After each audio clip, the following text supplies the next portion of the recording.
অর্থনীতিবিদ প্রফেসর মোহাম্মদ ইউনূসের মতো একজন ইন্টারন্যাশনাল ব্র্যান্ডকে পেয়েছে। এই ব্র্যান্ডকে যদি আমরা কেস না করতে পারি, প্রফেসর ইউনূসের কোনো যায় আসে না, কিন্তু এই ব্র্যান্ডকে যদি আমরা ইনকেস না করতে পারি, এটি আমাদের জন্য দুর্ভাগ্যের কারণ হবে। আমরা বাইরে থেকে অনেক জিনিস সমালোচনা করি, কিন্তু ভেতরে এসে কাজ করলে বোঝা যায় খুব ভালো টিম আপনি পেয়েছেন।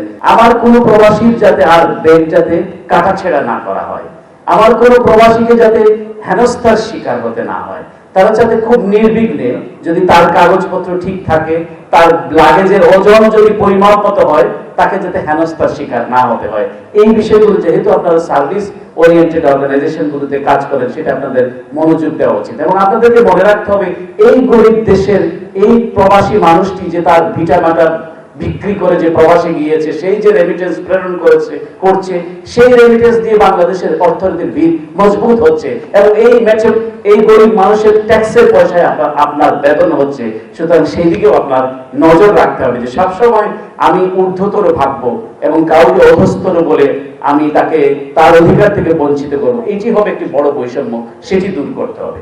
দ্বিতীয় ব্যাপারটি হলো আপনাদের জন্য, মানে যারা আমাদের সিলেটে আমরা যারা সেবা গ্রহণ করি, বাংলাদেশে একটা অদ্ভুত সংস্কৃতি আছে যে আমরা সবসময় একটু প্রিভিলাইজড হইতে চাই, একটু ভিআইপি ভাবি।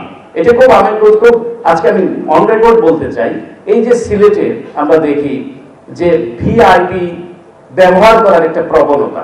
প্রথমত এটি হলো যে আপনি যখনই আমি ভিআইপি, আপনারা যারা মানুষের জন্য কাজ করেন, তো যারা রাজনীতি করেন, যখনই আপনি নিজেকে ভিআইপি করলেন, তখন আপনি সাধারণ মানুষ থেকে নিজেকে বিচ্ছিন্ন করলেন।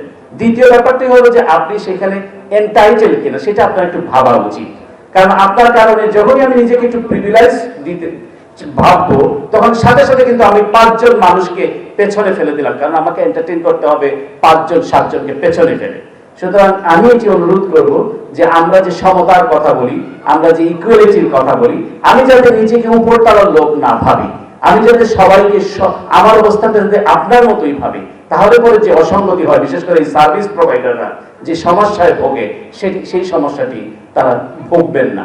তো যাই হোক, আজকের এই সুযোগে এই কথাটি বলতে চাই যে বাংলাদেশ একটা নতুন বাংলাদেশের কথা আমরা বলছি, একটি নতুন বাংলাদেশ আমরা দেখতে পাচ্ছি, এবং বাংলাদেশের মানুষের সৌভাগ্য যে নোবেল বিজয়ী অর্থনীতিবিদ প্রফেসর মোহাম্মদ ইউনূসের মতো একজন ইন্টারন্যাশনাল ব্র্যান্ডকে পেয়েছে। এই ব্র্যান্ডকে যদি আমরা কেস না করতে পারি, প্রফেসর ইউনূসের কোনো যায় আসে না, কিন্তু এই ব্র্যান্ডকে যদি আমরা ইনকেস না করতে পারি, এটি আমাদের জন্য দুর্ভাগ্যের কারণ হবে।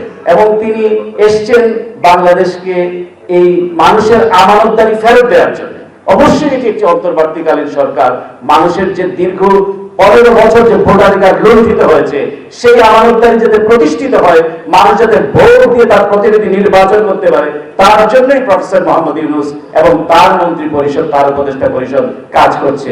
এবং এই কাজের প্রতি সর্বাত্মক সমর্থন আমাদের থাকা উচিত, আমার অন্তত থাকবে এই বলে। এবং আজকের এই অনুষ্ঠানে মাননীয় উপদেষ্টা আপনাদের যে অনুরোধ রেখেছেন, সেই জন্য আপনাকে কৃতজ্ঞতা জানাচ্ছি। এবং সিভিল এভিয়েশন খুব ভালো টিম। প্রথমে আমার একটু ছিল যে আসলে আমার নিজের একটু অনাগ্রহ ছিল, কিন্তু এসে দেখলাম যে সিং ইজ বিলিভিং, ইন্টারাকশন করলে যেটা হয়, আমরা বাইরে থেকে অনেক জিনিস সমালোচনা করি, কিন্তু ভেতরে এসে কাজ করলে বোঝা যায় খুব ভালো টিম আপনি পেয়েছেন এই টিমের। এবং আপনি খুব ভালো একজন ক্যাপ্টেন, নিশ্চয়ই আপনার এই ক্যাপ্টেন্সিটা আমরা দেখতে পাবো, এবং সিলেটবাসী যাতে বঞ্চিত না হয়, এই এয়ারপোর্টটি যাতে একটি পূর্ণাঙ্গ আন্তর্জাতিক বিমানবন্দর হয়। এবং আমি আশ্বাস দিতে চাই যে আমরা আরো ইন্টারন্যাশনাল ফ্লাইট গুলোকে আমরা এখানে নিয়ে আসার জন্য আমি আমার সর্বাত্মক চেষ্টা করব, কার্গো ফ্লাইট হোক অথবা প্যাসেঞ্জার ফ্লাইট হোক।